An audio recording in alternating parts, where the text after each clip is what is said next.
जय हिंद दोस्तों। आज हम लोग पढ़ने जा रहे हैं सामाजिक विज्ञान का फर्स्ट चैप्टर है, जो कि उसका नाम है यूरोप में राष्ट्रवाद का उदय। तो हम लोग इसके बारे में जानेंगे।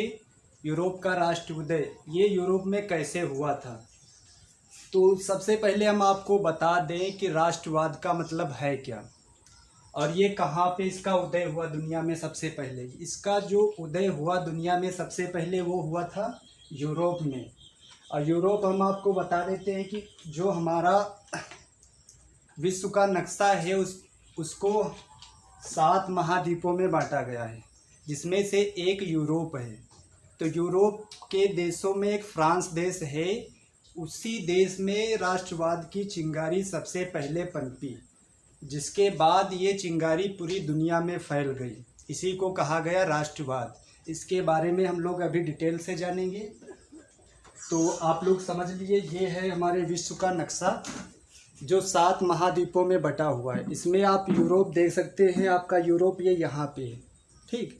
तो इसी यूरोप महाद्वीप के फ्रांस देश में ये राष्ट्रवाद पनपा सबसे पहले, जिससे आप लोग जानते हैं फ्रांस की क्रांति के नाम से। तो आइए हम लोग जानते हैं यूरोप में राष्ट्रवाद का उदय। अब पहले हम लोग राष्ट्रवाद शब्द के बारे में जानते हैं। राष्ट्रवाद होता क्या है। तो आप लोगों को पता है कि राष्ट्रवाद, पहले हम अगर बात करें शासन की, तो हमारी दुनिया में पहले राजा लोगों का शासन होता था, जो कि पूरा रोल राजा करते थे। राजा को लोग पहले भगवान मानते थे। राजा जो कहता था वही शासन होता था। राजा पे कोई भी कुछ अंकुश या उसके शब्दों का कोई उल्लंघन नहीं कर सकता था। अगर आप ये करते तो आपको दंडित किया जाता था या आपको प्राण दंड भी दिया जाता था। तो पहले बहुत, इसको ऐसे कह सकते कि अच्छा शासन नहीं था, जिसको हम लोग तानाशाह कह सकते, जो कि आज कोरिया में प्रेजेंट रूल हो रहा है।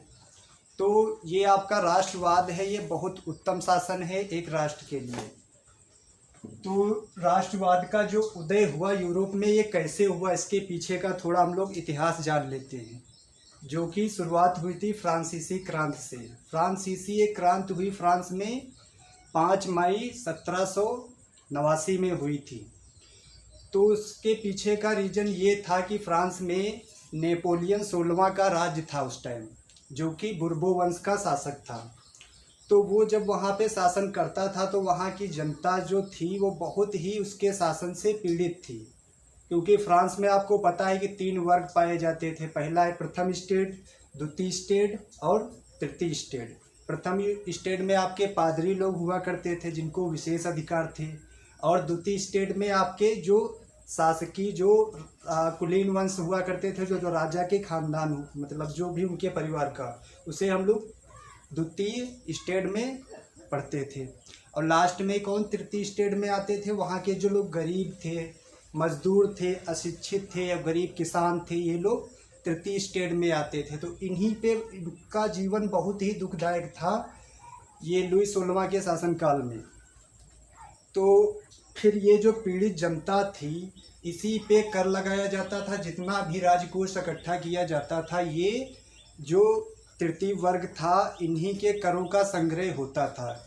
और इस कर को राजा और पादरी लोग बहुत ही लापरवाही से खर्च करते थे। अपनी शान शौकत अय्यासी में उसको सब लुटा देते थे। जब कोष खत्म हो जाता था तो फिर ये लोग कर बढ़ाते थे, और जिससे वो जनता दिन प्रतिदिन उसकी जो जीवन शैली थी वो बद से बदतर होती जा रही थी। तो इसीलिए उसमें एक क्रांति की ज्वाला भड़की उस समाज में, तृतीय वर्ग में। तो उसमें कुछ दार्शनिक भी हुए, जैसे रूसो हैं और मॉन्टेस्क्यू हैं। ये लोगों के विचार, जब फ्रांस की क्रांति ने इनके विचार सुने फ्रांस के लोगों ने, तो उन्होंने ये विचार, उनके कुछ ऐसे थे कि हम लोग समान हैं, राजा हो या प्रजा हो, सब एक समान है, कोई यहाँ भगवान नहीं है। अगर कोई राजा अपने आप को भगवान मानता है तो वो गलत है, क्योंकि हमें प्रकृति ने, हमें ईश्वर ने समान रूप से बनाया, समान अधिकार दिए हैं जीने के। तो कोई हमारे लिए इंसान एक भगवान नहीं हो सकता। तो इन दार्शनिकों के जो विचार थे, ये फ्रांस की क्रांति के में बहुत बड़ा रोल प्ले किया, इसी वजह से ये क्रांति घटित हुई। तो जब क्रांति घटित हुई तो फिर लुई 16वां को उसके शासन से हटा दिया गया।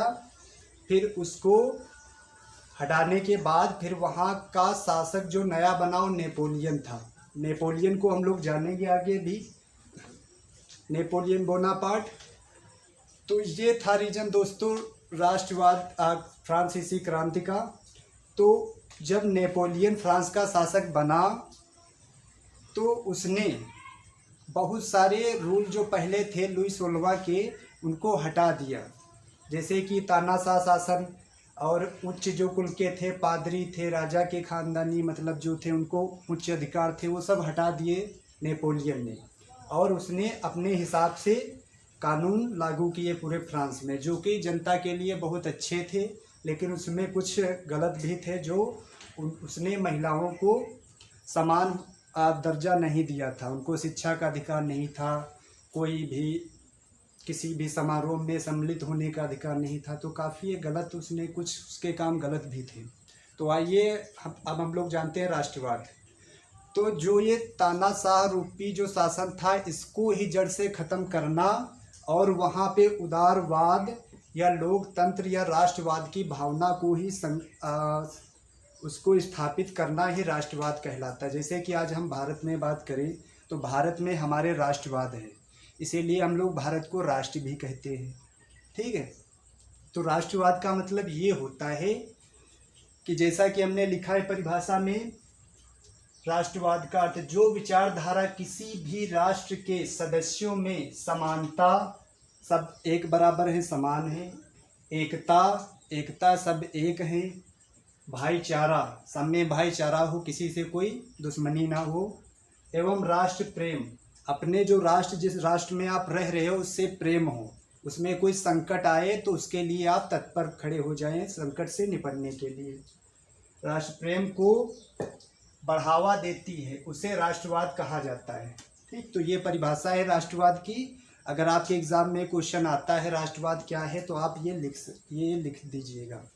ठीक, तो आगे अब हम लोग जानते हैं राष्ट्रवाद की। अब ये फैक्ट समझ लो, एक राष्ट्रवाद की भावनाओं की जड़ जमाने के लिए हमें कई प्रतीकों का सहारा लेना पड़ता है या लिया जाता है, जैसे कि राष्ट्रीय ध्वज। अब देखो कोई भी राष्ट्र है दुनिया में, आज जब वो राष्ट्र बन चुका है तो उसका एक राष्ट्रीय ध्वज अपना है खुद का। जैसे भारत में देखो अपना राष्ट्रीय ध्वज क्या है, तिरंगा है। ठीक है, अगर दूसरे स्टेट में जाएंगे, दूसरे स्टेट में नहीं दूसरे देश में, तो वहाँ का भी अपना एक राष्ट्र मतलब वहाँ का अपना एक राष्ट्रीय ध्वज है। और राष्ट्रीय प्रतीक भी होते हैं, जैसे भारत का राष्ट्र प्रतीक है अशोक का चिन्ह, ठीक, अशोक चक्र। और राष्ट्रगान, और अपने देश का एक स्पेशल राष्ट्रगान भी होता है जो उस देश में गाया जाता है। उसके गान में सभी लोग अपना सम्मान अर्पित करते हैं, जिसको राष्ट्रगान कहते हैं। अच्छा, एक बात बता दें, जो फ्रांस में राष्ट्रगान हुआ उसको मार्शले कहा जाता है। ठीक, याद रखना, क्वेश्चन आ सकता है एग्जाम में। अब पढ़ते हैं हम लोग राष्ट्र राज्य का उदय। तो ये समझते हैं राष्ट्र राज्य का उदय का तात्पर्य क्या है। देखिए आप लोग, जहाँ जाति पात भेदभाव व लिंग के बिना नागरिकता तथा राष्ट्रीयता व्याप्त है उसे राष्ट्र राज्य कहते हैं। अब इसका मतलब क्या हुआ, देखिए राष्ट्र वो होता है जहाँ पर जैसे किसी भी जैसे लिंग में कोई भेद ना हो, लिंग का मतलब कोई स्त्री पुरुष में भेद ना हो, जैसे जो अधिकार पुरुष को मिले हैं वही अधिकार स्त्री को भी मिलने चाहिए राष्ट्र के अंतर्गत। और ऐसा होता है राष्ट्र में, अगर कोई राष्ट्र है तो वहाँ पर स्त्री पुरुष में कोई भेदभाव अधिकारों के प्रति नहीं है। जैसा कि अपने संविधान की बात करें तो वहाँ जो मौलिक अधिकार हैं वो सबके लिए बराबर हैं, वो चाहे लड़की हो या लड़का हो या स्त्री हो या पुरुष हो। और भेदभाव, वहाँ पर कोई भेदभाव नहीं किया जाता, आप किसी भी जाति से हो कोई भेदभाव नहीं होता राष्ट्र में। जाति पात भी नहीं होती, आप ब्राह्मण हो, क्षत्रिय हो, वैश्य हो, इसका कोई मायने नहीं रखता। आप एक इंसान हो, एक नागरिक हो, उस देश के नागरिक हो। जो अधिकार किसी अन्य जाति के वर्ग को मिले हैं वही अधिकार आपको भी मिलेंगे। इसमें जाति पात का कोई मायने नहीं रखता। नागरिकता तो देखो किसी भी वर्ग का हो या पुरुष हो या स्त्री, उसको नागरिकता दी जाती है राष्ट्र के अंतर्गत। और राष्ट्रीयता मतलब वहाँ की राष्ट्रीयता मतलब सदस्यता, वहाँ के आप नागरिक हो ये सदस्यता भी आपको मिलती है। ये चीज़ें जहाँ व्याप्त होती हैं उसी को हम लोग राष्ट्र राज्य कहते हैं। ठीक, जैसे कि अपना भारत, यहाँ किसी भी जाति का कोई पुरुष हो या स्त्री हो, सब हम लोग क्या हैं, भारत के नागरिक हैं। ठीक है, तो ये समझ गए आप लोग। अब आगे बात करते हैं यूरोप में राष्ट्रवाद। अब देखो राष्ट्रवाद हमने कहा, बताया आपको, राष्ट्रवाद का जो उदय हुआ वो कहाँ हुआ, किस महाद्वीप में, यूरोप महाद्वीप में। तो यूरोप महाद्वीप में राष्ट्रवाद का उदय हुआ। तो ये देखो हम आपसे पहले बता चुके हैं, जो यूरोप में फ्रांस देश था, इस राष्ट्रवाद का जो उदय का कारण है उसमें ऐसे कुछ कारण थे। जैसे वहाँ का जो वर्ग है फ्रांस का, वहाँ 2 वर्गों में बटा हुआ था। 9th में आपने जाना कि 3 वर्गों में बटा था। जो आपका निम्न वर्ग था यानी तृतीय स्टेट, वो जब उद्योग धंधे दुनिया में उद्योगीकरण हो गया तो कुछ वो लोगों को रोजगार मिला, जिससे कि उनके पास पैसे आए और उसी पैसे से उन्होंने शिक्षा अर्जित की, शिक्षित बने, जिससे वो कुछ धन वन कमा के उनको मध्यम वर्ग में वो लोग आ गए। तो इसी वजह से अब हाई स्कूल में 2 वर्ग ही माने जाते हैं, कुलीन वर्ग और मध्यम वर्ग। तो कुलीन वर्ग और मध्यम वर्ग। और क्या है, फ्रांस की क्रांति। फ्रांस की क्रांति हमने बताई 5 मई सन 1789 को, जो कि घटित हुई थी कहाँ, फ्रांस में। जो कि मेन कारण थे राष्ट्रवाद पनपने के यूरोप में। तो इसके बारे में हमने बता दिया है भी आगे। तो यूरोप में राष्ट्रवाद कैसे पनपा, ये फ्रांस की क्रांति हुई। उसके बाद लुई 16वां को हटाकर वहाँ का राजा किसको बनाया गया, नेपोलियन को, जिससे कि उसके शासन में काफ़ी सुधार हुई फ्रांस के। और वहाँ का जो शासन हुआ वो राष्ट्रवाद के रूप में हुआ। अब हम लोग जानते हैं उदारवाद राष्ट्रवाद का अर्थ। उदारवाद राष्ट्रवाद का अर्थ क्या होता है। उदारवाद पहले हम लोग समझते हैं। राष्ट्रवाद तो हम लोग जान ही चुके हैं, उदारवाद क्या होता है। देखो सभी लोगों को समान रूप से स्वतंत्र रहने का अधिकार उदारवाद राष्ट्रवाद कहलाता है। उदारवाद का मतलब ये होता है किसी भी राष्ट्र में आप रह रहे हो, आपकी स्वतंत्रता को प्राथमिकता दी जाती है। आपके ऊपर किसी भी प्रकार का कोई बंधन नहीं रखा जाएगा। अब ये मैटर नहीं करता आप किसी भी जाति से हो, कोई भी वर्ग से हो, आपको समान आज़ादी दी जाएगी उस राष्ट्र में रहने की, अगर उसके नागरिक हो। तो ये उदारवाद होती लिबर्टी। ठीक, तो आज़ादी सबको मिलती है, ऐसे उदारवाद राष्ट्रों में सब समान होते हैं। तो दोस्तों हमने जाना कि यूरोप में राष्ट्रवाद का उदय। उदारवाद राष्ट्रवाद का मतलब क्या होता है। जब नेपोलियन फ्रांस का शासक बन गया तो उसने कई सारे अपने विचार या अपनी प्लान, जो शासन की प्लानिंग थी, उसको अप्लाई किया यूरोप में। तो अब हम लोग जानेंगे जब नेपोलियन फ्रांस का शासक बनता है तो उसने क्या क्या अच्छे अच्छे काम किए फ्रांस में। तो अब हम लोग जानेंगे। तो देखिए 1815 ईस्वी के बाद एक नया संरक्षणवाद बना। ठीक है, जब नेपोलियन फ्रांस का शासक बन जाता है तो उसके बाद देखो क्या क्या वहाँ पे होता है। एक संरक्षणवाद 1815 में एक नया संरक्षणवाद आता है। संरक्षणवाद का मतलब हमारे जो देश के नागरिक हैं उनको संरक्षण प्रदान किया जाता है। उनकी नागरिकता का, उनकी आज़ादी का और उनकी संप्रभुता को संरक्षित प्रदान किया जाता है राष्ट्र के द्वारा। ठीक है, तो हम लोग देखते हैं। तो 1815 ईस्वी के बाद एक नया संरक्षणवाद, इसका मतलब क्या होता है। संरक्षणवाद मतलब सुरक्षित करना हमारे अपने देश के नागरिकों के अधिकार, की आज़ादी, स्वतंत्रता, समानता, प्रभुता को। ठीक है, तो अब देखें नेपोलियन संहिता। नेपोलियन संहिता ये क्या होती है, एग्जाम में आता है बहुत, नेपोलियन संहिता समझाइए। तो देखिए जानते हैं हम लोग नेपोलियन संहिता, ये 1800 4 से 1815 ईस्वी तक रहा। मतलब जब नेपोलियन फ्रांस का शासक बना तो कब बना था? 1804 ईस्वी में। और कब तक रहा? 1815 ईस्वी तक। और 1815 में ही एक युद्ध होता है, वाटरलू का युद्ध जिसे कहा जाता है, वो 1815 में होता है, जो नेपोलियन और यूरोप के और अन्य देश उनके साथ होता था। तो नेपोलियन की पराजय यहाँ पर हो जाती है 1815 ईस्वी में। और कौन से युद्ध में? वाटरलू के युद्ध में। तो 1815 ईस्वी में वाटरलू का युद्ध, नेपोलियन की पराजय। तो इस युद्ध में कौन हार जाता है? नेपोलियन हार जाता है। ठीक, समझ गए? अब उसके बाद जब नेपोलियन हार जाता है तो फ्रांस की सत्ता जो है, जो लोग जीतते थे, जो राष्ट्र जीत जाते हैं, नेपोलियन को हरा देते हैं, उनके हाथ में फ्रांस की सत्ता चली जाती है। यानी फ्रांस का जो भी आप कह सकते हैं, फ्रांस का कंट्रोल उनके हाथ में चला जाता है, शासन। तो वो लोग कौन कौन होते हैं? उसमें कुछ राष्ट्र हैं, जैसे ऑस्ट्रिया, फ्रांस, ऑस्ट्रेलिया और आपका रसिया हो गया, ब्रिटेन है। तो ये राष्ट्र हैं, यही लोग नेपोलियन को हराते हैं मिलकर। तो उसके बाद जब ये लोग हरा देते हैं तो उसके बाद ये लोग एक संधि करते हैं, एक सम्मेलन करते हैं, जिसको हम लोग कहते हैं वियना संधि।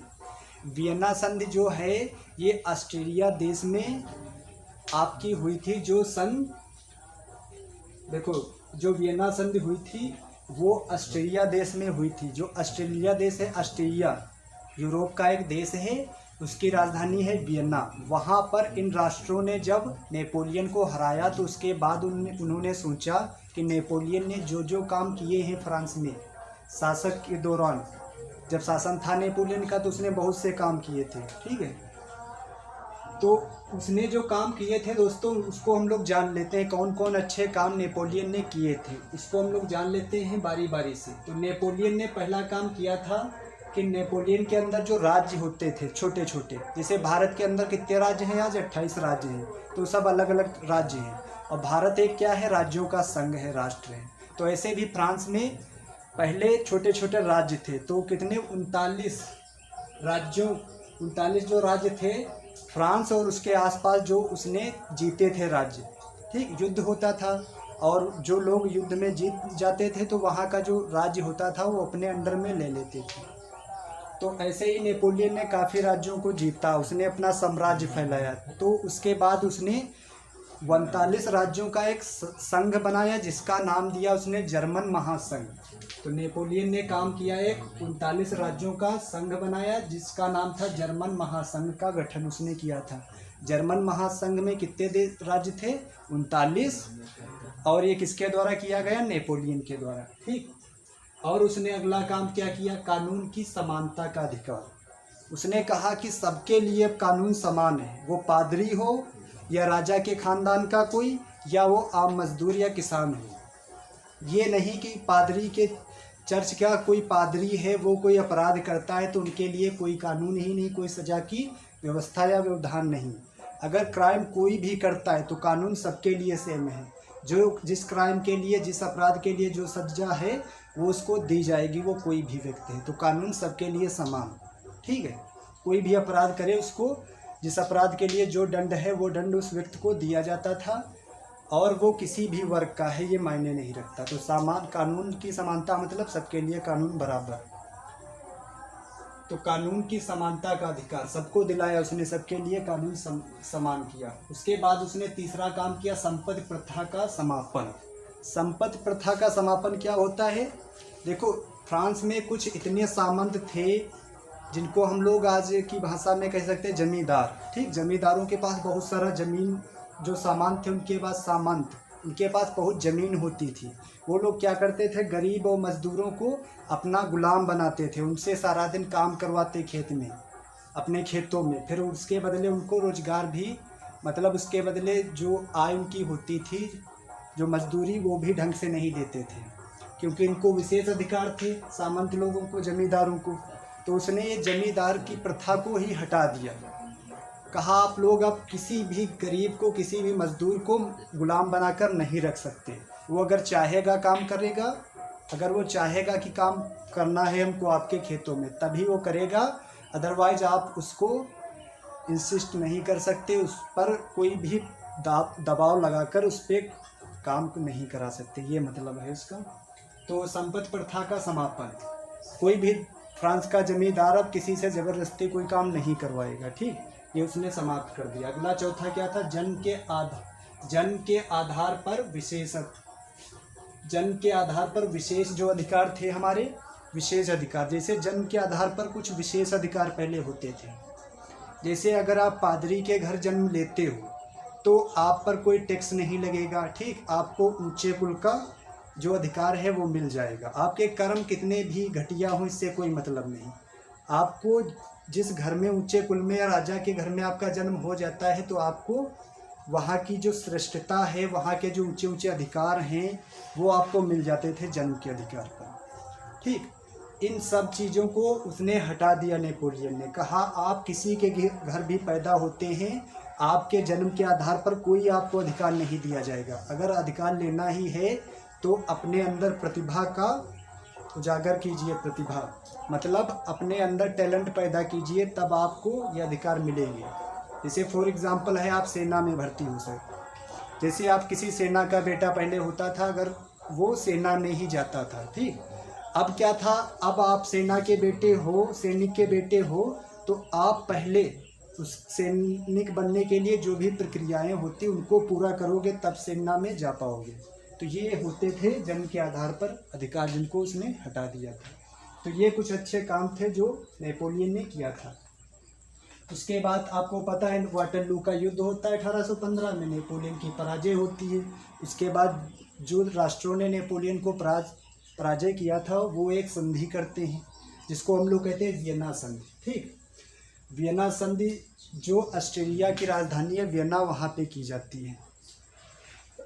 देखो, वियना संधि ऑस्ट्रिया की राजधानी वियना में ऑस्ट्रिया की मेजबानी में की जाती है। मतलब ऑस्ट्रिया जो देश होता है वहीं इसका अध्यक्ष होता है, मेजबान मतलब अध्यक्ष, ठीक। और इसके जो सचिव होते हैं, जो इसके सेक्रेटरी, वो होते हैं ड्यूक मेटरनिख।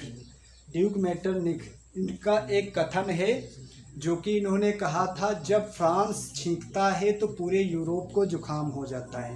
वो कथन पूछा जाता है एग्ज़ाम में, ये कथन किसने कहा था, तो ये कथन ड्यूक मेटरनिख ने ही कहा था, ठीक है। तो उसके बाद हम लोग जानते हैं जो वियना संधि हुई थी उसमें कितने देश सम्मिलित थे, कितने सदस्य देश थे, तो उसमें सदस्य देश 4 थे।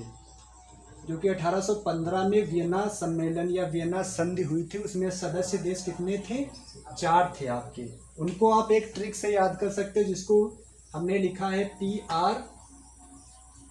BRPA, जिसको B से होता है ब्रिटेन, R से होता है रशिया, P से होता है पोलैंड, A से होता है ऑस्ट्रिया, ठीक। ये 4 देश सदस्य थे वियना संधि में। इसके बाद हम लोग आते हैं वियना संधि के उद्देश्य। जब ये लोग संगठन करते हैं, वियना संधि करते हैं, तो इनके कुछ उद्देश्य भी होते हैं।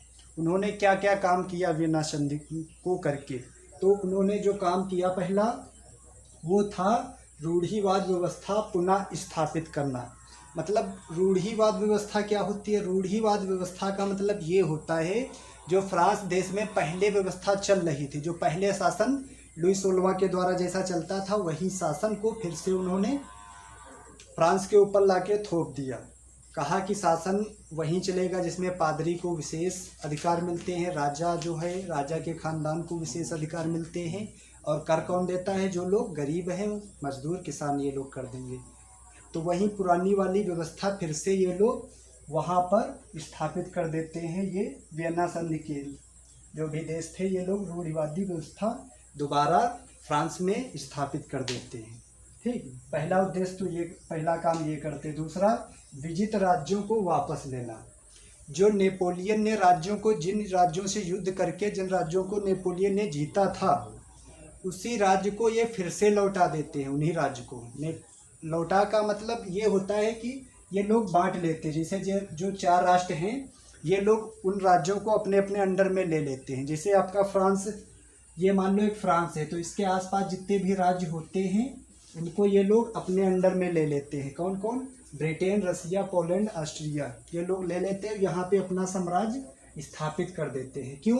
क्योंकि अगर जब ये रूढ़िवादी शासन अगर फिर समाप्त हो जाएगा तो जब कोई नया आएगा तो फिर अपना साम्राज्य फैलाएगा, तो जिसके कारण से ये लोग यहाँ पर इसके आसपास अपना आधिपत्य यानी अपना शासन जमा लेते, जिससे ये फ्रांस अपना विस्तार फैला ना सके, अपनी जगह ना बढ़ा पाए। ठीक, तो ये विजित जितने भी राज्य नेपोलियन ने जीते थे उनको ये लोग फिर से वापस ले लेते हैं। अगला क्या है, फ्रांस की सत्ता को बुर्बो राजवंश को वापस देना। अब बुर्बो राजवंश जो आपका लुई 16वां शासक था, ये बुर्बो वंश का शासक था। ठीक, तो बुर्बो वंश के जो भी लोग बचे थे उन्हीं को फ्रांस की सत्ता सौंप देते हैं। ये लोग वियना के जो भी सदस्य होते हैं, ये कह देते लो अब अपना साम्राज्य और इसको अपने हिसाब से चलाओ। ठीक है, तो फ्रांस की जो राज सत्ता है बुर्बो राजवंश को वापस दे देते हैं वियना की संधि में। तो आई होप कि आप लोग समझ गए होंगे इसके बारे में। तो ये हमारा जो हाई स्कूल का फर्स्ट चैप्टर है यूरोप में राष्ट्रवाद का उदय, उसका पहला वीडियो है। इस पूरे पार्ट को हमने 3 वीडियो में डिवाइड किया है। इसके बाद जो वीडियो आएगा इसके आगे उस वीडियो में हम लोग चर्चा करेंगे। तो दोस्तों, अगर ये मेरा वीडियो आपको पसंद आता है तो कृपया लाइक कीजिए और मेरे चैनल को सब्सक्राइब कीजिए। जय हिंद, जय भारत।